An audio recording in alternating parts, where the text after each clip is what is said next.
There's some things you shouldn't change in life. Write them down. You shouldn't change principles. You shouldn't change natural law. You should never touch divine precepts. You shouldn't change truth or roots or foundations. A tree can never outgrow its roots. Have you noticed? Sometimes we think we are modern now. We don't want any more archaic laws. It's like telling the root, I'm tired of you. No matter how tall a tree grows, it is stuck with its roots. It is the root that actually gives it life. The fish can never outgrow water. You are never too big to detach yourself from the source of your law. You cannot just decide to change things in life.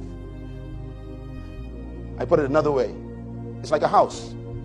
No matter how old your house is, it can never outgrow the foundation. The foundation is the law. No matter how many stories you may add to the house, the foundation determines the safety of that house and the value of it. So law is the foundation of life.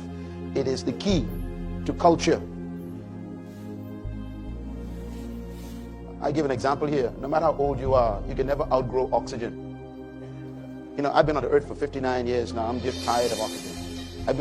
I'm 95 years old. I'm tired of oxygen. Let me try something else. Let me redefine life. Heard that lately? Redefinition of terms. We will redefine male. We will redefine marriage. We will redefine, our family. What are you doing? There's some things you can't touch. But we are trying. And any attempt to adjust natural law or divine law ends in natural destruction. Can I predict the future of your country? It's not difficult. We can never be smarter than truth. Do you know what a prophet is? A prophet? A prophet is someone who knows the laws. That's all. And they just kind of assess environment and they go, let me predict what's going to happen to you. I can be a prophet to a fish. You can prophesy to a fish. If you come out of water, you shall die. Why? Because I know the law of the fish. So you don't need to necessarily argue with those powers in your country that are trying to reform law. Just make sure you speak loudly about the future.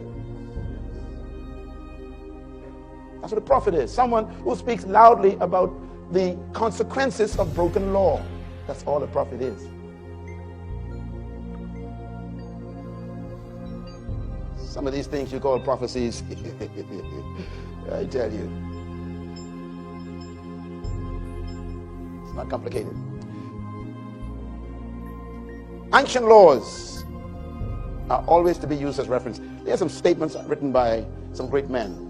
Solomon says, do not move an ancient boundary stone set up by your ancestors. Now Solomon is an interesting guy. His father was David. And David really loved the laws of God.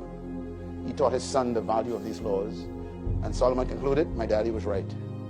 So he's telling all his sons after him, don't touch the ancient boundaries. What are we doing right now? We are tampering with ancient boundaries. We knew what a family used to be, right? Now we're tampering with it. We got two men adopting children, calling it a family. This is ancient meddling. Here's another one I thought was interesting. Jeremiah says, this is what the Lord says, stand at the crossroads. Everybody said we at a crossroads. Now Jeremiah is talking to 2014 right now. He's saying, look, your country's at a crossroads. City at a crossroads. Governments at a crossroads. And he gives advice. He says, look, ask for the ancient paths. When you are confused, go back to the root. If you don't know what to do, run back to law. I know you never saw that verse before. I know this because you are too spiritual. He concludes, he says, ask for the ancient paths and ask where the good way is and walk in it. And you will find what? Rest for your souls.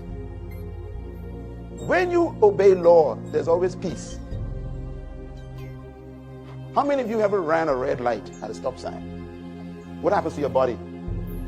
Everything changes in your body. The chemicals go crazy. All of a sudden, you start looking in the rearview mirror. You're checking everywhere. Why? Because there's no peace. Come on, you're clap.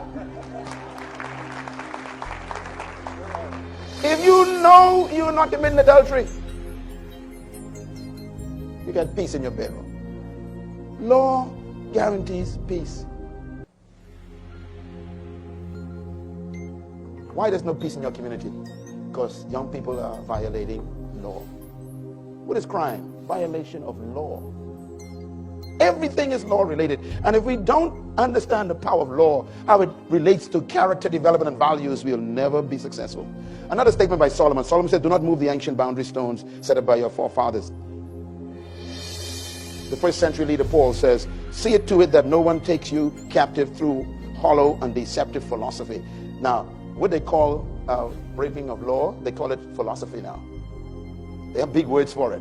As a matter of fact, he says, which depends on human tradition. We create values we want to trade to our children. So we violate ancient law. Notice Paul just says it plainly. He says, the basic principles of this world are what they choose instead of the law of Messiah. Can I suggest to you that we don't even understand Jesus? Jesus was a powerful reminder of law. Let me read his first public statement about law. He says, do not think that I have come to destroy law. Why? Because I know you will think it.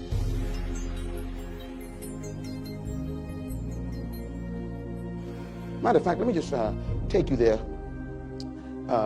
Let me define law for you. Write this down quick. Laws are principles. Principles are, the word prince means first.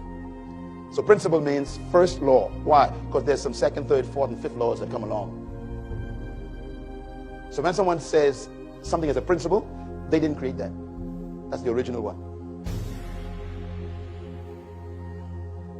Laws are original rules. They are foundations. They are inherent. They are natural. Laws are creative injections to preserve life. As a leader, you must make a decision from this day forward that you will never tamper with divine laws or natural laws, and that you will defend them, protect them, and die for them. I remember reading Martin Luther King's statement. It shook my heart. He said, there comes a time when you must break human law when it conflicts with God's law.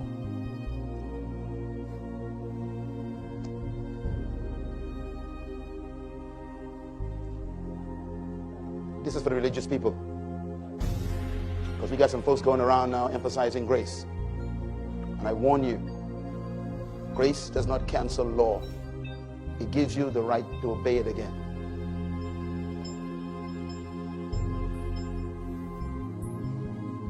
When you are set free from prison, the judge always says, don't you ever come back to my courtroom. What he's saying is, go out of here and obey law.